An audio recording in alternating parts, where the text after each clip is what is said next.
Assalamualaikum warahmatullahi wabarakatuh. Halo semuanya, perkenalkan saya Gina Yatulidayani dengan NIM 211340074 dari jurusan Bimbingan Konseling Islam kelas 4B. Video ini saya buat untuk memenuhi salah satu tugas pada mata kuliah Bimbingan Konseling Kelompok dengan dosen pengampu Bapak Dr. Yogi Damesha Putra MPD. Di sini saya akan menampilkan video bimbingan konseling kelompok seperti ini. Bismillahirrahmanirrahim. Assalamualaikum warahmatullahi wabarakatuh. Waalaikumsalam warahmatullahi wabarakatuh. Bagaimana kabarnya teman-teman semua? Alhamdulillah baik. Oke. Jika saya bertanya bagaimana kabarnya, teman-teman bisa menjawab dengan Alhamdulillah luar biasa, Allahu Akbar. Bisa semuanya? Bisa. Saya ulangi lagi ya. Bagaimana teman-teman kabarnya hari ini? Alhamdulillah luar biasa, Allahu Akbar. Baik, alhamdulillah ya teman-teman. Sebelumnya saya ucapkan terima kasih kepada teman-teman semua yang telah menyempatkan waktunya untuk bergabung di kegiatan ini, yaitu kegiatan bimbingan kelompok. Sebelum kita memulai bimbingan kelompok ini, alangkah lebih baiknya kita membaca doa terlebih dahulu. Berdoa di dalam hati dimulai.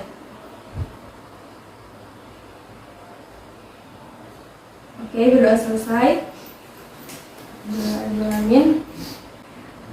Sebelumnya saya ingin bertanya kepada teman-teman, di sini apakah sudah pada kenal semuanya? Belum. Teman-teman, sebelum kita lebih lanjut lagi, alangkah lebih baiknya kita berkenalan terlebih dahulu karena kan menyambung silaturahmi juga ya. Perkenalan dulu ya, dimulai dari saya. Nama saya Gina Yatulidayani, bisa dipanggil Gina. Dimulai dari sebelah sini ya. Nama saya Alvina, biasa dipanggil Vina. Nama saya Dwi Najia, bisa dipanggil Inzi. Nama saya Sri Lestari, biasa dipanggil Yules. Nama saya Usrul Takia, biasa dipanggil Takia. Nama saya Kartini Hawaumairo, biasa dipanggil Hawa. Nama saya Rizka Herunisa, biasa dipanggil Rizka. Oke teman-teman, jadi kan tadi sudah berkenalan tuh ya. Bagaimana kalau kita ulangi perkenalannya tapi menggunakan permainan? Jadi teman-teman di sini bisa menyebutkan nama dan warna favorit teman-teman. Jadi permainannya itu seperti ini. Saya akan menyebutkan terlebih dahulu nama saya dan warna kesukaan saya. Jadi misal gini, nama saya Gina. Oh iya, kalian bisa menyebutkan nama panggilannya saja. Misal nama saya Gina, warna kesukaan saya warna pink. Nah di sebelah saya misal namanya ini Alvina. Dia menyebutkan, sebelum dia menyebutkan namanya, dia menyebutkan nama saya terlebih dahulu. Kalian bebas memanggil saya kakak, teteh dan sebagainya. Jadi di sebelah saya itu menyebutkan nama saya terlebih dahulu dan warna favorit saya, kemudian dilanjut dengan nama dia dan warna favorit dia. Mengerti? Mengerti teman-teman? Mengerti. Oke, kita mulai ya dari sebelah kanan atau sebelah kiri? Sebelah kanan. Dimulai dari saya. Nama saya Gina, warna kesukaan saya warna pink. Nama Kak Gina, kesukaan warnanya warna pink. Nama saya Nur Alvina, bisa Alvina, sukanya warna hijau. Nama Kak Gina, kesukaan warnanya pink. Mat Elvina, kesukaan warnanya hijau. Inzi, kesukaan warnanya biru. Nama Kak Gina, kesukaan warna pink. Kak Alvina, kesukaannya warna hijau. Kak Enji, kesukaannya warna biru. Dan saya Sri Lestari, kesukaan warnanya warna ungu. Nama Teh Gina, warna kesukaan pink. Teh Alvina, warna kesukaannya hijau. Teh Inzi, warna kesukaannya biru. Teh Ayu, warna kesukaannya ungu. Takia, warna kesukaannya hitam. Kak Gina, warna kesukaannya pink. Kak Alvina, warna kesukaannya hijau. Kak Enzi, warna kesukaannya biru. Kak Ayu, warna kesukaannya ungu. Ya, warna kesukaannya hitam. Nama saya Hawa, warna kesukaannya cappuccino. Lusin kan? Iya. Kak Gina, warna kesukaannya pink. Kak Alvina, warna kesukaannya hijau. Kak Inzi, warna kesukaannya biru. Kak Ayu, warna kesukaannya ungu. Kak Takia, warna kesukaannya hitam. Kak Hawa, warna kesukaannya frappuccino. Saya Rizka, warna kesukaannya putih. Oke teman-teman, sudah berkenalan semuanya dan juga sudah menyebutkan warna favoritnya masing-masing. Kenapa saya memilih permainan ini? Karena permainan ini bertujuan untuk mengasah daya ingat kita ya teman-teman. Oh ya, sebelumnya saya ingin bertanya kepada teman-teman semua, apakah teman-teman di sini sudah pernah melakukan bimbingan kelompok sebelumnya? Belum. Baik, jika belum, saya akan menjelaskan apa itu bimbingan kelompok dan bagaimana sih bimbingan kelompok itu. Jadi, bimbingan kelompok itu suatu layanan BK yang dilakukan oleh tenaga ahli atau profesional dengan menggunakan dinamika kelompok, yang dimana dinamika kelompok tersebut anggota kelompok dituntut untuk berperan aktif di dalam kegiatan ini, bisa untuk berpendapat, bertanya, maupun menambahkan.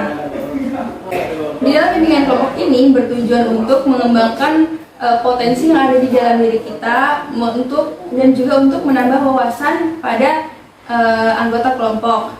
Di dalam bimbingan kelompok ini juga berfungsi untuk mencegah suatu masalah.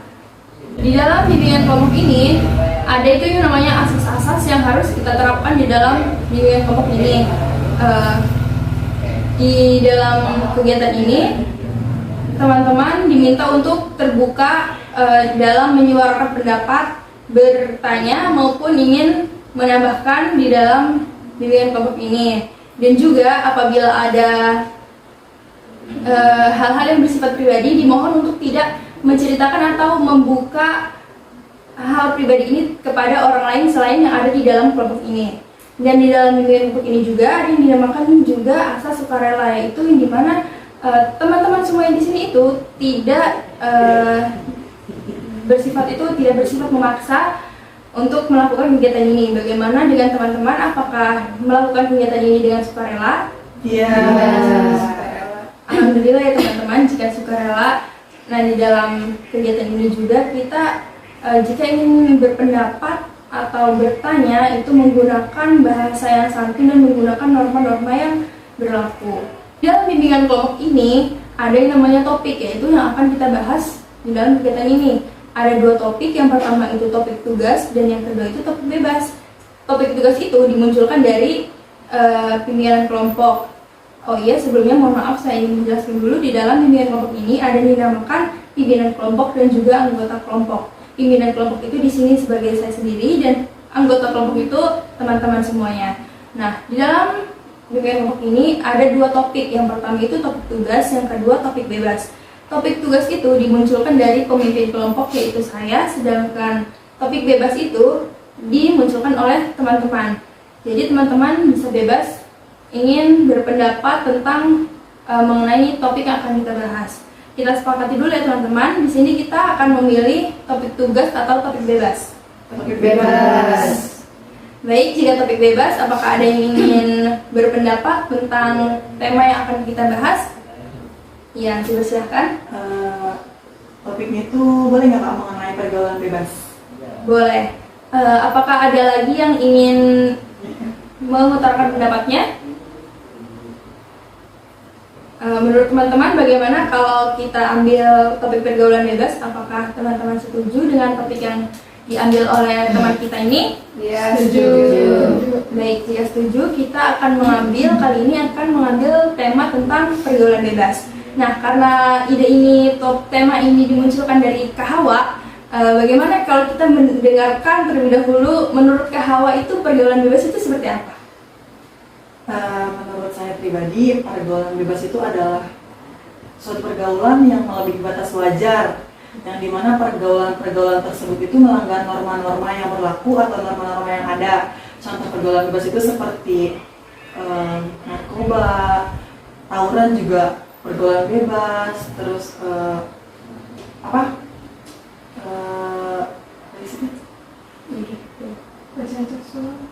pelecehan seksual pun termasuk ke dalam pergaulan bebas. Ya. Jadi menurut teman kita Kak Hawa, pergaulan bebas itu perilaku yang menyimpang dari norma-norma yang berlaku seperti tawuran, pelecehan seksual dan lain yang disebutkan oleh Kak Hawa. Nah, teman-teman di sini ada yang ingin menyampaikan pendapat lagi tentang apa itu pergaulan bebas? Tidak. Nah, teman-teman, apakah ada lagi yang ingin berpendapat mengenai pergaulan bebas itu apa? Ini dipersilakan. Pergaulan bebas itu seperti minum-minuman, mabuk-mabukan gitu. Ya, menurut teman kita, pergaulan bebas itu yang sering minum minuman, yang mabuk-mabukan. Ada lagi yang ingin berpendapat? Oke, jika tidak ada, saya ingin bertanya. Di dalam pergaulan bebas ini, biasanya siapa aja yang terlibat dalam kasus ini? Ya, Biasanya itu usia dari 15 atau biasa disebut dengan remaja awal, bagaimana mereka masih mencari jati dirinya, kemudian di umur masa dewasa awal juga bisa, karena biasanya rentan kalau misalnya masa dewasa awal itu narkoba itu yang nggak bisa dicegah. Biasanya bapak yang udah umur 30-an yang bekerja keras biasanya dengan narkoba. Intinya kenakalan remaja sih yang sering terjadi. ya, jadi menurut teman kita yang sering terkena pergaulan bebas ini yaitu usia yang 15 tahun seperti remaja dan juga ada dewasa awal. Ada lagi yang ingin berpendapat? Oke teman-teman, jadi kan kita sudah mengetahui tadi pergaulan bebas itu apa. Nah kira-kira penyebabnya itu apa ya yang menyebabkan pergaulan bebas itu terjadi? Nah, biasanya penyebab pergaulan bebas ini disebabkan oleh lingkungan. Kan biasanya remaja ini kan emang masa-masanya masih apa ya? Kayak apa sih, Mencari jati diri. dia mencari jati dirinya. Nah, bisa kan kayak bergaul dengan orang sembarang orang. Nah, bisa jadi dari orang tersebut kayak menimbulkan pergaulan bebas itu. Baik, bagus ya. Menurut teman kita, penyebab dari terjadinya pergaulan bebas itu terutama dari salah satunya itu dari lingkungan. Ada lagi yang ingin berpendapat? Ya, Biasanya orang yang pergaulan bebas. biasanya orang yang terkena pergaulan bebas ini biasanya karena kurangnya kontrol orang tua dan juga kurangnya pemahaman atau dia cara dan kurangnya dia dalam mengendalikan nafsunya atau juga kurangnya dia dalam gini ya beragama gitu loh. Kurang pahamnya dia dalam keimanan. Iya. Kurangnya Kurangnya keimanan dalam seseorang tersebut gitu. Makanya dia tuh terjerumus dalam pergaulan bebas itu gitu. Iya, terima kasih kepada Kak Rizka. Ada lagi yang ingin berpendapat? Kak Hawa? Pak? Saya kan, Ya. menurut saya penyebab pergaulan bebas itu banyak Kak. Di antaranya yang tadi kalian sebutkan yaitu lingkungan dan peran orang tua. Iya. Jadi menurut saya pergaulan bebas itu disebabkan oleh lingkungan. Yang kedua itu peran orang tua. Yang ketiga itu adalah kurangnya mengontrol diri, sama seperti yang Kak Rizka sebutkan. Kenapa saya katakan penyebabnya adalah lingkungan? Karena kita kan hidup nggak jauh dari lingkungan ya Kak. Maksudnya kita selalu ada di area-area yang sama. Nah, jadi mungkin lingkungan yang dimaksud di dalam pergaulan bebas itu adalah lingkungan yang negatif gitu. Jadi kan semua kan menyesuaikan lingkungannya. Kalau misalkan lingkungan itu adalah lingkungan yang berdampak positif, otomatis tidak ada pergaulan bebas. Nah, yang kedua itu adalah peran orang tua dalam mengontrol anak. Terkadang alasan-alasan seseorang remaja yang terkena atau berikut ke dalam pergaulan bebas itu karena kurangnya peran orang tua atau mungkin dikarenakan ya Kak, ada masalah pribadi yang dihadapi di rumah atau dengan orang tua yang yang membuat dirinya itu merasa tidak nyaman dan akhirnya mencari kebebasan. Nah, akhirnya terjerumuslah ke dalam pergaulan bebas. Yang ketiga adalah peran penting mengontrol diri itu adalah karena sekalipun lingkungan atau peran orang tuanya benar atau baik dalam mendidik kita sendiri gitu. Sedangkan kalau misalkan dari kitanya masih tetap tidak bisa mengontrol diri gitu tuh, otomatis itu semua tuh akan kayak percuma gitu tuh. Maksudnya tidak ada bukan jaminan untuk kita, maksudnya lingkungan yang baik dan didikan orang tua yang baik itu tidak menjamin kita tidak akan terjerumus pergaulan bebas, karena semua kan berbalik ke diri sendiri. Bagaimana kita mengontrol diri dan bagaimana kita mengontrol keimanan seperti yang tadi katakan Kak Alvina. Jadi dan diri kitanya sendiri pun harus pintar-pintar untuk mengontrol diri kita, untuk mengontrol iman kita dan menambah wawasan agama agar kita tidak terjerumus ke dalam pergaulan bebas seperti itu. Baik, terima kasih kepada Kak Hawa. Bagusnya jawabannya, dan teman-teman yang lain juga pendapatnya juga bagus. Karena kita sudah mengetahui ini penyebabnya apa, bagaimana sih dampak dari pergaulan bebas itu. Iya, silakan. Halusinasinya tinggi. Menurut Kak Yules, halusinasinya itu tinggi. Bagaimana dengan pendapat yang lain, teman-teman? Dampak dari pergaulan bebas. Misalnya dalam pergaulan bebas kan bisa banyak nih seks bebas. Ya, dampaknya itu apa? Dampaknya misalnya banyak orang-orang yang di luar nikah tapi dia sudah hamil, sudah mengandung. Nah, itu terjadi karena seks bebas itu. Ya, menurut Kariska, dampaknya itu dari salah satunya yaitu seksual yang bebas yang menyebabkan mohon maaf jadi hamil di luar nikah. Ada lagi yang ingin berpendapat? Ya. Kalau pendapat saya dari semua jawaban ini benar, cuma mungkin yang lebih tepat, yang lebih dominannya gitu, itu mungkin dampaknya penyesalan di akhirnya, karena akibat dari pergaulan bebas itu akan ada penyesalan di akhir, entah itu hamil di luar nikah, kemudian anaknya akan seperti apa, kemudian juga mabuk-mabukan juga akan berdampak halusinasinya yang tinggi atau halusinasinya yang nggak stabil gitu. Kemudian intinya emang Baik, terima kasih. Menurut Kak Alvina itu dampaknya itu yaitu penyesalan diri, baik itu dari penyesalan dari apa yang telah kita lakukan, seperti misal seks bebas, mabuk-mabukan, meminum alkohol, begitu ya teman-teman. Oh iya teman-teman, teman-teman di sini kira-kira punya cerita atau pengalaman nggak sih yang teman-teman temuin di lingkungan teman-teman mengenai pergaulan bebas ini? Ya. ini bukan pengalaman pribadi, tapi melainkan pengalaman dari orang sekitar saya. Salah satunya itu orang terdekat saya yang dia mengonsumsi narkoba. Awalnya dia itu cuma buat menghindari lelah, karena dia emang orangnya pekerja keras, jadi dia menggunakan narkoba ini adalah untuk menguatkan tenaga dia agar nggak ngerasa capek, nggak ngerasa lelah, bahkan ngantuk pun dia nggak akan ngerasa karena dari obat narkoba ini. Narkoba itu juga kan banyak macam-macam kan, ada yang bentuk sabu-sabu atau ada yang pil gitu. Nah, dampak dari narkoba ini emang awalnya enak. Awalnya pas pemakaian awal-awal itu emang enak karena kalau katanya ya kita nggak ngerasa capek, nggak ngerasa hidupnya tuh masih kayak flat gitu.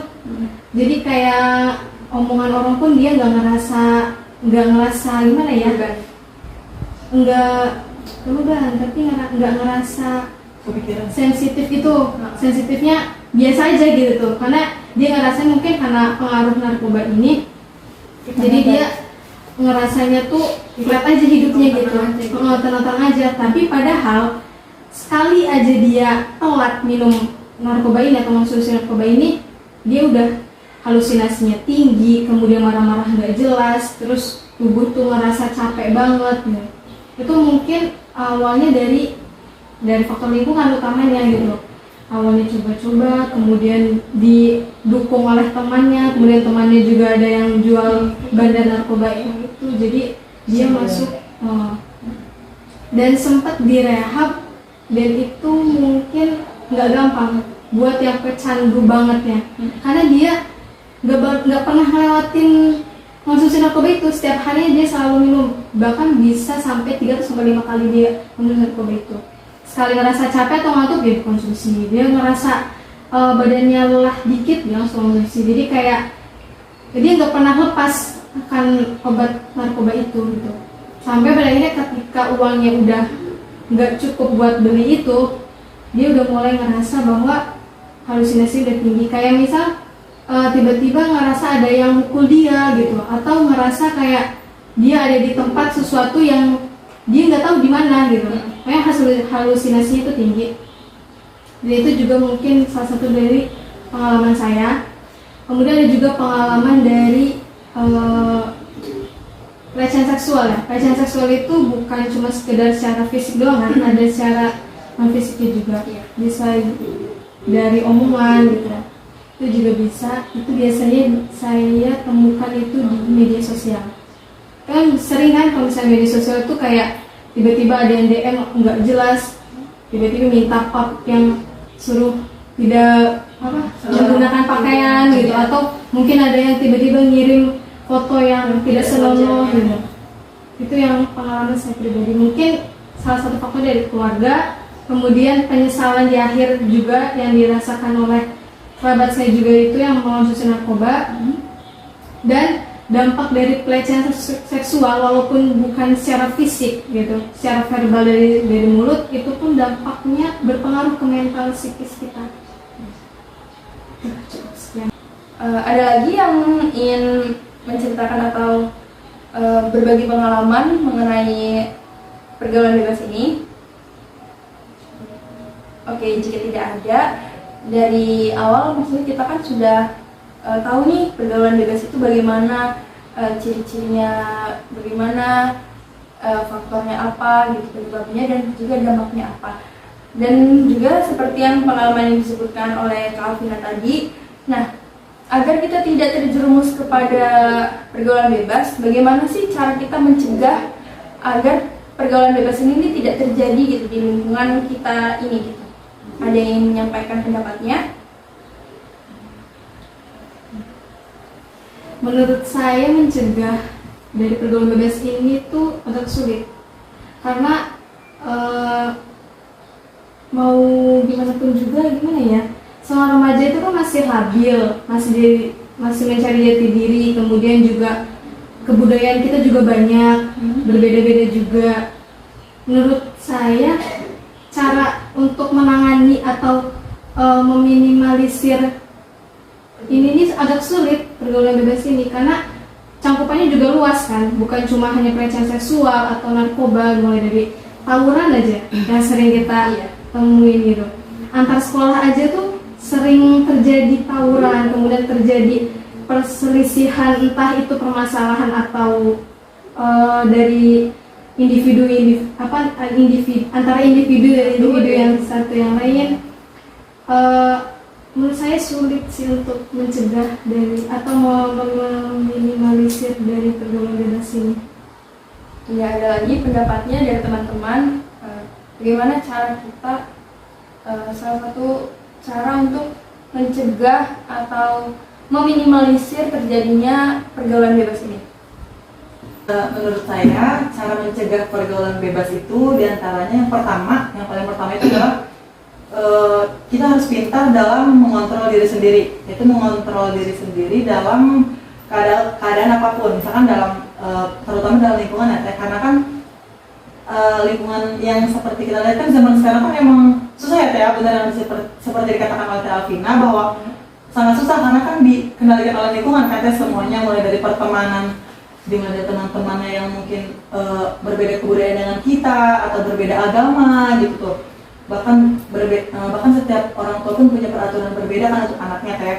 Kadang ada beberapa juga dari kita yang terbawa, maksudnya ada sesuatu hal yang dilarang oleh orang tua kita dan ada juga yang dibebaskan oleh orang tua teman kita misalkan. Nah, kita tidak bisa mengontrol diri atau kita tidak bisa membedakan bahwa itu baik atau enggak gitu. Karena yang dikatakan tadi oleh Alvina bahwa memang susah karena kita tuh masih dalam kondisi yang stabilitasnya sangat tinggi kan teh. Seperti itu.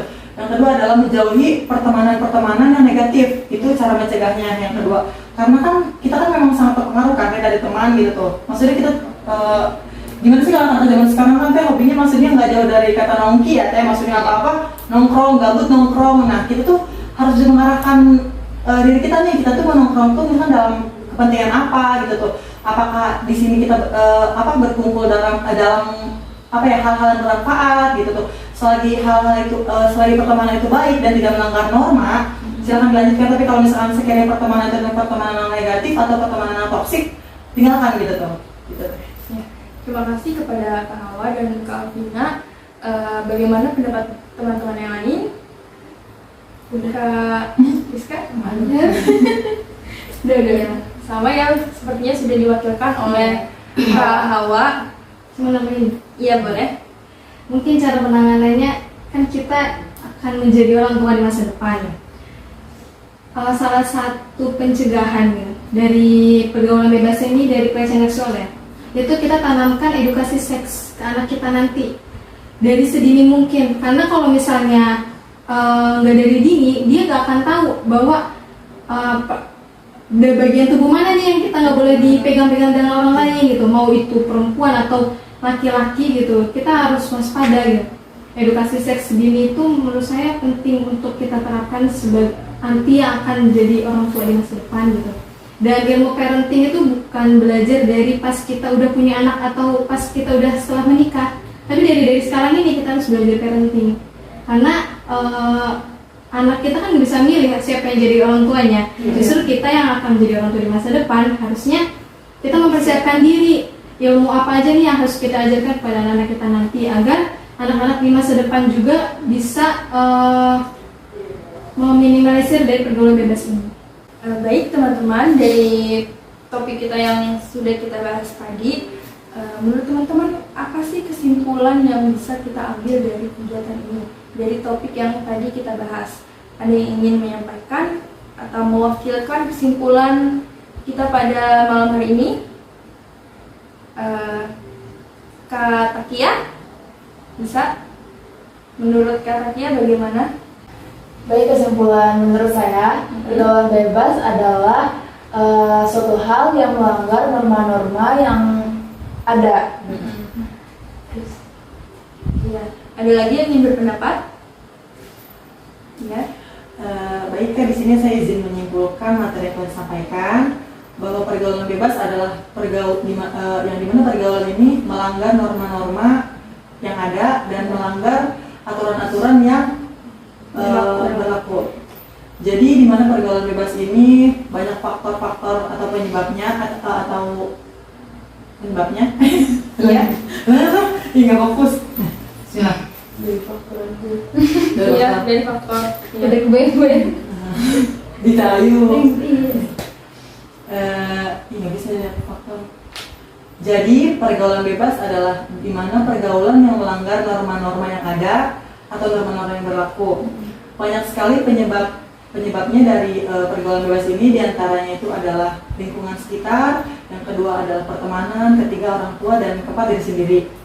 Dan ada juga solusi untuk menghindari pergaulan bebas itu seperti apa, solusi atau bagaimana solusinya itu adalah dengan yang terutama adalah mengontrol diri sendiri, dan yang kedua adalah menjauhi lingkungan pertemanan yang negatif, dan di dalam pergaulan bebas ini kita juga berdiskusi atau belajar mengenai yang tadi Alvina sampaikan, yaitu kita mempelajari ilmu parenting karena kan kita kan nanti kan menjadi orang tua nih. Jadi di dalam pergaulan bebas ini kita tuh bisa tahu bahwa misalkan yang dialami anak-anak sekitar usia remaja itu apa aja yang dihadapinya, dan kita harus mempelajari itu supaya kita tuh bisa mendidik anak dengan baik dan bisa mengajarkan hal-hal yang tidak boleh seharusnya dilakukan oleh anak gitu tuh Teh. Udah cukup. Ya. Ada lagi yang ingin menyampaikan kesimpulannya? Cukup. Jadi menurut saya, jadi kesimpulan yang saya ambil yaitu pergaulan bebas itu adalah perilaku norma yang menyimpang yang disebabkan oleh salah satunya itu faktor lingkungan. Kenapa disebabkan oleh faktor lingkungan? Karena kita sebagai remaja masih mencari jati diri kita, sebagaimana diri kita ini mau jadi apa gitu tuh, dan bisa terjadi di lingkungan itu karena salah satunya yaitu faktor teman. Nah, kenapa kita tuh penting membahas topik ini, yaitu untuk kita bisa memilih mana teman kita yang baik dan mana teman yang buruk, yang sehingga akan menjerumuskan ke pergaulan bebas atau pergaulan yang baik gitu. Nah, banyak juga akibat-akibat yang dialami oleh pergaulan bebas ini, salah satunya yaitu pelecehan seksual, narkoba, seperti seksual yang bebas. Oke, seperti itu ya teman-teman. Apakah dapat dimengerti? Dimengerti. Alhamdulillah. Sebelum kita tutup bimbingan kelompok kita pada hari ini, saya ingin mendengar pesan-kesan dari teman-teman semuanya. Ada yang ingin menyampaikan pesan dan kesan dalam bimbingan kelompok kali ini? Ya. Baik, sebelumnya saya ucapkan terima kasih kepada Kak Gina yang telah menjadi pemimpin kelompok dan mengadakan bimbingan kelompok ini. Karena di mana di bimbingan kelompok ini kita membahas edukasi yang penting bagi kita semua, yaitu pergaulan bebas. Jadi di sini di malam hari ini kita mengetahui nih apa itu pergaulan bebas dan apa aja faktor dan penyebabnya, lalu dampaknya juga apa dari pergaulan bebas. Agar kita tuh bisa mengontrol diri untuk tidak terjerumus ke dalam pergaulan bebas seperti itu. Ya, terima kasih ya. Semoga kita di sini dapat memilih teman kita yang menjerumuskan kita kepada hal-hal yang baik, tidak kepada hal-hal yang buruk yang menyebabkan pergaulan bebas. Sebelum kita tutup, alangkah lebih baiknya kita mengucapkan hamdalah dulu. Alhamdulillahirrahmanirrahim. Kita berdoa dalam dimulai. Berdoa selesai. Kurang dan lebihnya mohon maaf. Wassalamualaikum warahmatullahi wabarakatuh. Waalaikumsalam warahmatullahi wabarakatuh.